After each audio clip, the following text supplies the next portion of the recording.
Un paramètre super important pour votre bien-être, pour être en forme et pour réussir votre détox, et dont on parle peu d'ailleurs, qui joue un rôle primordial au niveau inflammatoire, immunitaire et pour la désintoxication du corps, j'ai nommé la lymphe. C'est littéralement les égouts du sang, la poubelle du sang. On a environ 6 à 8 litres de lymphe dans le corps contre 4 litres et demi environ de sang. Mais la lymphe, contrairement au sang, n'est pas impulsée par le cœur, elle a besoin de mouvement.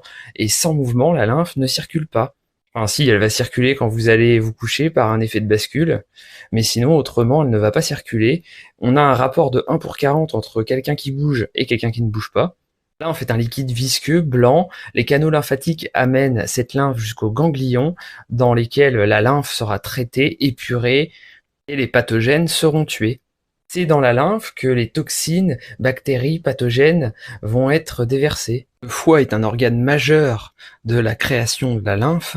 À lui seul, il est responsable d'environ 25 à 50% de la production de lymphe. Il reçoit un énorme afflux sanguin, environ plus de 30% de l'afflux sanguin au repos.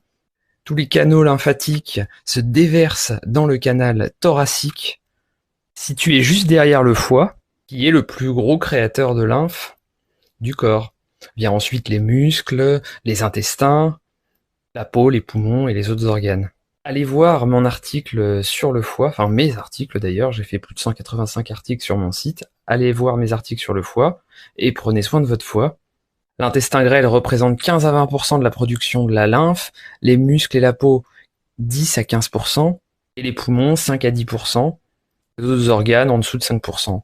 Cela dépend aussi si vous êtes sportif ou pas, car pendant l'effort, les muscles prennent le relais, arriver jusqu'à 40% par exemple, et le foie diminue un petit peu sa production de lymphe.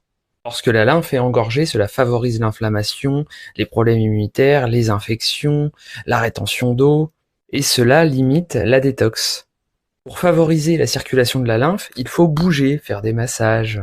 Le trampoline, par exemple, est une superbe activité pour faire circuler la lymphe. Donc, bougez. Faites-vous des automassages, faites-vous masser, allez voir des thérapeutes pour vous faire des drainages lymphatiques, faites du sport, faites les sports que vous aimez, et drainez votre lymphe avant, pendant et après une détox. C'est très important. Autrement, votre capacité de détox sera fortement limitée et vous vous retrouverez avec des symptômes de détox et avec une détox fortement limitée. Donc,